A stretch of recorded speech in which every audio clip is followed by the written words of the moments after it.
Hello guys, welcome. Collective reading tayo ngayon. So, yung itatanong natin ngayon, paano siya nag-a-adjust habang wala kayong communication? Okay?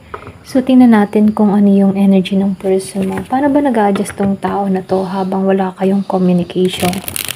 Give me the message. Paano siya nag-a-adjust habang wala kayong communication? Thank you nga po pala sa mga nagsusubscribe, sa mga bumabalik. Maraming pong salamat. Start na tayo. Paano siya nag-a-adjust dito? Habang wala kayong contact. Walang usap, mga ganyan ano.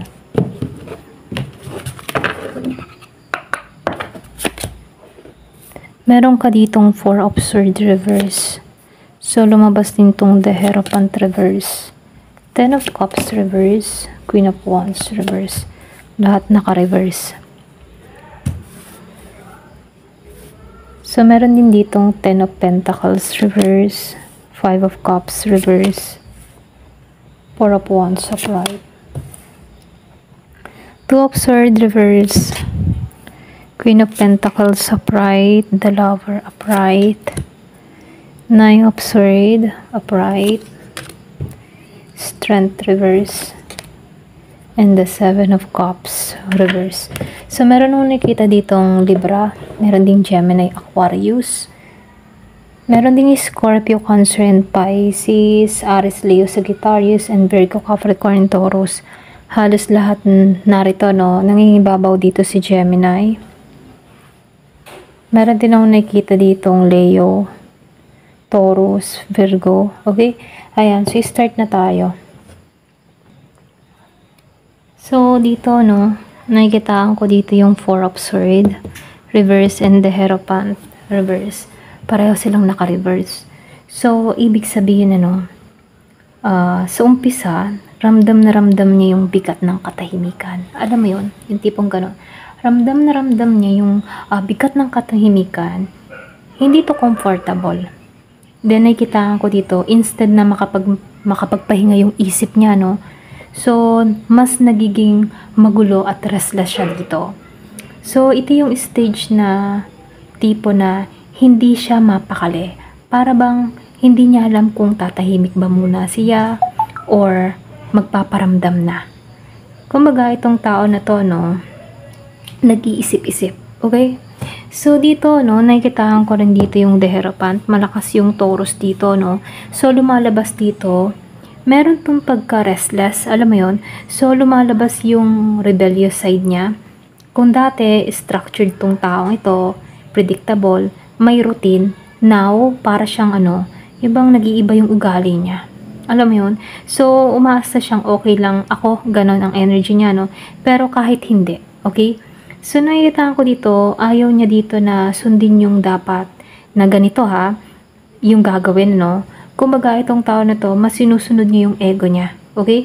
For example, dapat ganito yung gagawin niya, or pwedeng kakausapin ka niya ng maayos, magpaparamdam, magsusorry, mga ganyan. Pero dahil sa ego, yun yung nangingibabaw sa kanya. Okay? Kumbaga, yung ego, masyado yung pinoprotektahan siya ng ego niya. Ganon, okay? So, nakikitaan ko dito, gusto niya sanang sundin yung prinsipyo niya. Pero, yung hindi mo pag-reach out, tinamaan yung ego niya. Okay? So, nakikitaan ko rin dito, no, sa 10 of Cups, reverse, then the Queen of Wands, reverse. Pareho siyang naka-reverse.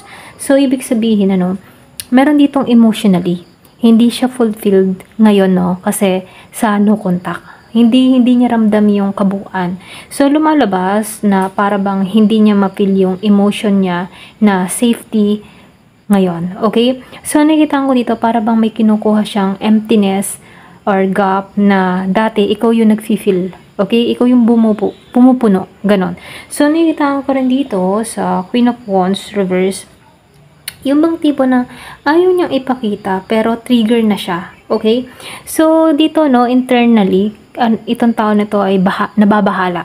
So, nakikita ko dito, pwedeng merong selos, may insecurity, may irritation. Okay? So, ito yung energy ng taong, kumbaga, gusto niya na magparamdam, pero feeling niya, nawawala yung confident niya. Kumbaga, itong tao na ito ay nagdududa siya kung gusto mo pa ba siya. Okay? So, nakikita ko dito, naiirita siya sa sarili niya. Kasi naapektuhan siya sa tahimik mo. Okay? Or pwede, naapektuhan tong tao na to sa katahimikan mo. Okay? Hindi ito nagpapakita sa labas, ano? Pero deep inside, itong tao na to ay apektado. Okay? So, dito, nakikitaan ko rin dito, no, sa Ten of Pentacles reverse. So, ito yung deeper fear niya. Okay? Kumbaga, meron tong malalim na takot na kung saan hindi stable yung connection niya ngayon. So, nakikita ko dito, feeling niya na nadali, yung bang nadali yung, ano, yung para bang ma-shake. Para bang na-shake siya dito na para bang baka hanggang dito na lang talaga kami. Okay? Kumbaga, hindi niya inaasahan, ano? Kumbaga, may takot to na mawala ka na ng lubusan. Okay? Kasi nakikitaan niya yung potential na pwede ka nang mawala sa buhay niya. Pero dito, no, hindi niya inaamin ito sa kanyang sarili. Okay? So, dito, lumalabas din dito sa Five of Cups, reverse, ano. So, meron akong nakikita ditong unti-unting nagsiship. Hindi niya kayang manatiling stuck sa lungkot, ano. So, ibig sabihin, nagsisimula siyang mag-move out of regret mode. So, nakikita ko dito, ito yung stage na napapaisip siya. Hindi naman pwedeng, yung bang tipo na hindi naman pwedeng lagi na lang ako yung negative dito. Ganon yung energy ng person mo, no? Baka may way pa, ganon, okay? So, kahit hindi kayo nag-uusap, ano, bumabalik yung desire niya na mag-ayos, okay? So, dito sa Four of Wands upright, so ito yung pinakamalakas kasi ito yung nasa gitna, ano. So, ibig sabihin, ano, ito yung real na nararamdaman ng tao na to. Kumbaga, behind sa katahimikan, ano. So, meron tong gusto na, yung ba tipong gusto niya ng harmony, gusto ng tao na to ng reconnection, namimiss niya yung comfort mo, gusto niya ng reunion, ganun, ano. So, yung Four of Wands dito, ito yung energy ng pagbalik. Alam mo yon. So, nakikita ko dito, pagbalik ng stability, gusto nito ng celebration, or pwede rin pag-approach, okay? So, kahit tahimik siya, no, nakikita ko dito, yung pinaka-core ng emotion niya ay gusto kang balikan. Okay? So, dito, lumalabas din tong Two of Swords reverse, ano. So, dito, ano, meron ako nakikita dito na undecided. Kumbaga, ito na yun. Hinahanda niya yung sarili niya mentally para gumawa ng move. Okay? So, nakikita ko dito, ito yung decision after long internal conflict. So, yung no contact, ito yung nangyayari dito eh. For example, sa una, nag-iiwas, or pwede rin, then naguguluhan, then naghahanap ng clarity. Tapos ngayon, ano, unti-unti nang nakakapag-decide kasi nakikita niya na ng malinaw ang lahat. So, yung decision niya ay papalapit sa'yo, hindi palayo. Okay? So, dito, ano, nakikitaan ko rin dito yung Queen of Pentacles upright. So, nakikita ko dito, ikaw yung nakikita ng tao na to na pinaka-mature. Okay? So, nakikita ka niya ng stable, grounded sa buhay. Okay? Kumbaga, hindi mo alam pero sa isip niya, no, itong tao na to nag-iisip sa'yo ng ganito. Sayang yung tao na ganito kay stable emotionally. Okay? Ganun ka niya tingnan. Nanghihinayang. So, ina-appreciate niya yung growth mo, yung worth mo, na hindi niya nakita hindi niya nakita before. Ayan. So, nakikita ko dito, mas nakikita niya yung halaga mo sa katahimikan mo ngayon. Okay? So, nakikita ko rin dito sa The Lovers upright, ano. So, ito yung pinaka malaking confirmation, ano. So, sa puso niya, ikaw pa rin yung choices or pinaka-choice niya. So, kahit dumaan siya sa pagkalito at ego, so, nakikita ko dito, kahit nag-a-adjust siya sa no contact, ano, sa dulo ng araw na to, yung connection nyo, no, meron nung nakikitang center na emotional energy niya. Na kung saan yung The Lovers ay, ito yung nagpupull, okay? Kumbaga, pwedeng mirror emotion or pwedeng true bond, okay? So, hindi lang ito basta attraction, ha. Kumbaga, ito yung card na nararamdaman niya na konektado pa rin siya sa'yo. Okay? Kahit ba wala kayong usap. Okay? So, dito, no, nakikita ko rin dito sa Nine of Swords, upright. So, ito yung ibig sabihin nito, no, yung bang tipo na madali sa kanya na merong patunayan. Okay? Kumbaga, nagmamadali to na merong gustong patunayan. Okay? Pero nakikitaan ko dito, no, itong tao na to, nag-overthink siya gabi-gabi. Meron to mga anxiety, okay, kaya to nagdistansya, okay? So, lumalabas din dito, natatakot siya na baka mawalan ka ng feelings, alam mo yun? So, nagigilty siya sa sarili niyang action dito, no? So, dito, ito yung hidden pain niya. Kumbaga, itong tao na to, hindi niya inaamin kahit kanino na nasasaktan din siya, okay? So, nakikitaan ko rin dito, no, sa strength reverse. So, dahil sobrang worry, meron siyang internal battle, bumababa yung emotional confidence niya, na kung saan feeling niya hindi siya enough, or baka hindi ka interesado sa kanya.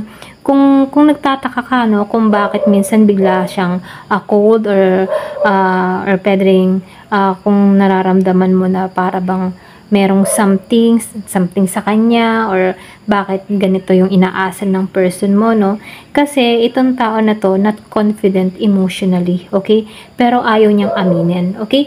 So, nakikitaan ko rin dito sa 7 of Cups reverse, ayan yung final clarity na kung saan wala na siyang ibang option na sinusubukang isipin or intindihin, or nakikitaan ko dito, ikaw yung pinili ng puso at isip niya, no, na nagfi-filter, kumbaga pinifilter niya lahat ng confusion niya rito, no. So, nakikita ko dito, kumbaga yung adjustment niya, meron pagka-trigger, okay? Kumbaga, nakikitaan ko dito, uncomfortable. So, dito, meron itong mga emotional fear, doubt. Kumbaga, nakikitaan ko rin dito, dun pumapasok yung realization dito, okay? And clarity, So, nakikitaan ko dito, meron kang person dito na deep yung longing niya sa'yo, okay? Meron itong mga desire na gustong makita kang muli, okay? So, habang wala kayong usap, hindi siya nakaka-adjust, kasi itong tao na to, nagdadrive siya sa'yo, okay? So, nakikitaan ko dito, nagigilt din tong tao na to, andun yung longing niya sa'yo, nakakaramdam din to ng anxiety, So, yung desire to reconnect, andoon. Kaya lang dito, hinahanap niya yung kaliwanagan dito, at ikaw yung gusto niya rito, okay? So, nakikitaan ko dito, pag yung takot niya inawala, tutungo to sa'yo. Okay? So, nakikitaan ko dito, mas lumalalim yung realization niya kung gaano ka-importante sa kanya. So, nakikitaan ko dito, mas naghihintay siya ng opening na magkaayos kayo. So, ibig sabihin, mas tumitibay yung desire niya na bumalik sa'yo kesa lumayo. Okay? So, nakikitaan ko dito, may pagbabago na nangyayari sa person mo, nagmo-moving on na siya, or pwedeng nakuha ng lakas ng loob para bumalik sa'yo. Okay? So, tingnan natin, ano yung next moves ng tao na to within 2 to 3 weeks. Okay? Ano yung next moves niya rito?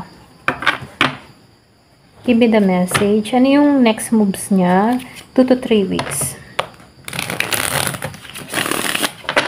Give me the message. Ano yung kasunod na hakbang ng tao na to 2 to 3 weeks? Meron ba itong gagawing hakbang sa'yo? Give me the message. Ano yung kasunod yung hakbang rito?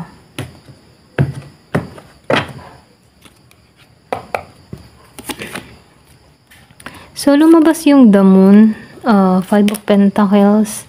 Lumabas ulit ang Hierophant dito. Wow. 6 of Wands reverse, 9 of Wands reverse, 6 of Pentacles reverse, the Wheel of Fortune, the High Priestess reverse, and the 9 of Cups upright. So, meron ditong King of Cups reverse, and the 2 of Pentacles reverse. Meron din ditong Page of Pentacles reverse, and the World. Okay? Ayan. So, start na tayo. So, dito, dito sa 5 of Pentacles reverse and the moon, nakikitaan ko dito, meron ditong start ng timeline, na kung saan nagmumukha siyang distansyado, or nagmumukha siyang dumidistansya, ganon. So, para bang andun pa rin yung energy na feeling left out, or pwedeng feeling niya hindi niya alam paano lalapit sa'yo. Takot ito na i-reject mo. So, nakikitaan ko dito, no, ikaw yung nasa isip niya rito. Okay, lumalabas dito. So, nakikitaan ko rin dito, gusto talaga nitong pumasok, pero lumalabas din. Alam mo yun? So, nakikitaan ko dito, sa unang araw, 1 to 7 days, hindi pa siya agad lalanding sa aksyon. Pero, andun yung urge. Okay? Lumalakas na. Okay? So, nakikitaan ko rin dito sa the moon, upright dito, no? So, ito yung next phase. Mas lalo siyang magiging emotional. Malakas dito yung sign na pwedeng panaginip tungkol sa'yo or pwedeng sudden sadness pag naalala ka. So, nakikitaan ko dito, meron ditong subconscious na pull toward reconnecting. Alam mo yun? So, ito yung time na naglalaban yung takot versus desire. Okay? So, pero itong muna na nagpapahiwatig ito na lalapit siya dahil driven siya ng emotion, hindi ng logic. Okay? So, nakikitaan ko rin dito sa The Hierophant upright. So, gusto niyang gumawa ng seryosong hakbang. Hindi fling type ha. Kumbaga, gusto ng tao na to ng committed, stable. So, nakikitaan ko dito, may gusto siyang pag-usapan. Kumbaga, pag-usapan na maayos or pwedeng meron ditong gustong i-clarify, i-correct ang ginawa niya or ipakita na seryoso siya sa'yo. Okay? Kahit tahimik siya ngayon. Okay?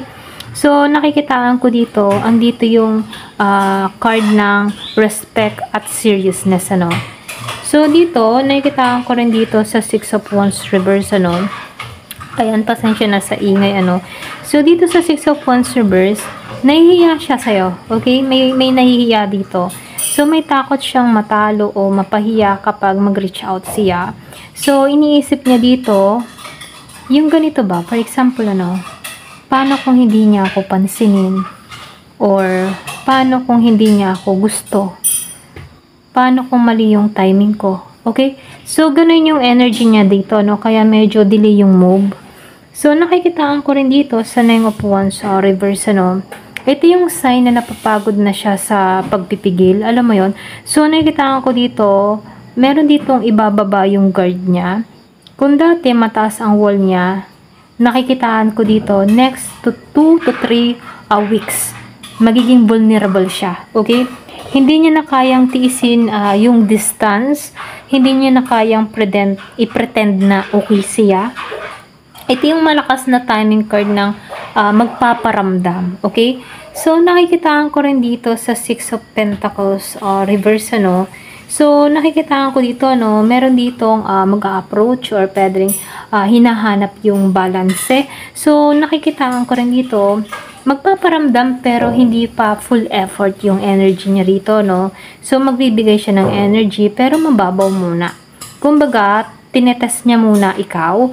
So, nakikita ko dito pa konti-konting moves or hindi big gesture, So, nakikita ko dito, ito yung clear sign, okay?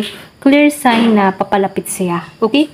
So, nakikita ko rin dito sa Wheel of Fortune upright, Dito magbabago yung lahat. Kumbaga, ito yung card ng turning point na unexpected movement, okay? So, ibig sabihin, 2 to 3 weeks, period, may big shift sa energy niya. So, ito yung sudden message or pwedeng sudden decision or pwedeng unexpected emotional opening, ganun, So, nakikitaan ko dito, merong twist na mangyayari dito na bigla kang maiisip. Kumbaga, bigla kang maiisip niya na matindi, okay? So, nakikitaan ko dito, gusto niyang kumilos, ganon. May nag-a-attempt na gusto niyang kumilos. So, yung Wheel of Fortune dito, hindi ito matatapos na hindi siya kikilos, okay?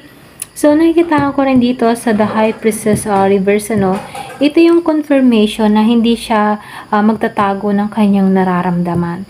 So, hindi siya misteryoso ngayon, hindi siya silent, okay? So, nakikitaan ko dito, kumbaga, he will break a quiet energy. Okay? So, yung High Priestess reverse dito, lalabas yung mga tinatago. Okay? So, nakikitaan ko rin dito sa 9 of Cups, upright, So, nakikitaan ko dito, may wish fulfillment kang marireceive from him. Okay? So, ibig sabihin, meron dito nagmamanifest, pwedeng magme-message Kumbaga yung bang tipo nagmamanifest siya na like, yung bang tipo na gusto ng tao na to na mag-message ka, sana mag-message siya, sana open pa rin yung feelings niya, mga ganun ano. So, nakikita ko dito, gusto ng tao na to na mag-ayos yung misunderstanding sa inyong dalawa, aminin niya yung totoo niyang nararamdaman, ano. So, nakikita ko dito, umaasa tong tao na to na may marinig siya mula sa'yo. Okay? Ganon. So, nakikita ko dito, ito rin yung nakikita ko, no? Kung baga, minamanifest ka ng tao na to. Okay? So, dito, no, sa King of Cups reverse, hindi pa siya fully emotionally stable, ano. So, yung move niya dito ay emotional, pwedeng vulnerable, ano. So, minsan sabog, minsan hindi niya alam paano magsabi, ano. So, pero yung totoong nararamdaman niya dito, wala siyang control dito. So, ibig sabihin, gusto ng tao na to na, yung bang tipo na gusto ng tao na to na maipakita ba yung kanyang emotions sa'yo. Okay? So, dito, sa Two of Pentacles reverse, kumbaga meron ditong decision. Alam mo yun? So, nakikita ko dito, hindi siya nagde-decide kung lalapit ba or hindi, ano. So, ibig sabihin, magde-decide siya na lalapit na siya. Okay? Kumbaga, nakikita ko dito, no more juggling ang energy niya, no more second guessing. Kumbaga, tumbok kung tumbok. Alam mo yun? Tumbok kung tumbok. Prangka kung prangka. Sasabihin ang sasabihin. Ganon. So, nakikita ko dito, hindi na to magdadalawang isip pa. Okay? Kumbaga, clear na yung action niya rito. Ayan. So, nakikitaan ko rin dito sa Page of Pentacles reverse. Medyo, medyo awkward, ano. Pwedeng awkward yung sitwasyon. Minsan, childish or pwedeng, yung bang tipo na may hiya, alam mo yun? So, nahihiya tong tao na to. So, nakikitaan ko dito, yung bang tipo na gusto ng tao na to na mag-message sa'yo, like, hi, hello, kamusta, or naisip kita lately, mga ganun, no? Okay ka lang ba? Okay? So, nakikitaan ko dito, gusto niya mag-message ng ganun, small pero meaningful, kumbaga small talk, small message, ganyan, okay? So, nakikita ko rin dito sa The World Reverse, ano, yung mga tipong hindi pa tapos yung kwento nyo. Okay? Hindi pa tapos yung kwento nyo, hindi pa kayang i-close yung cycle. So, ibig sabihin, hindi pa ito ending, ano. So, nakikita ko dito, hindi kanya kayang bitawan ng tao na to. Hindi kanya kayang bitawan dito. So, nakikita ko dito, para bang he feels he owe you clarity.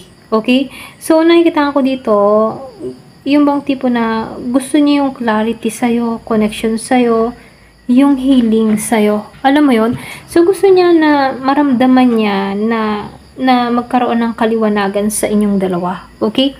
So, nakikitaan ko dito, yung pinaka final summary dito, no?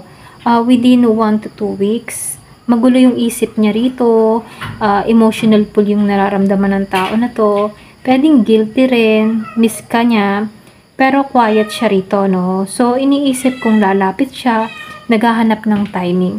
Pero, pagdating ng 2 to 3 weeks, ano, nakikitaan ko dito na ibababa niya yung guard niya.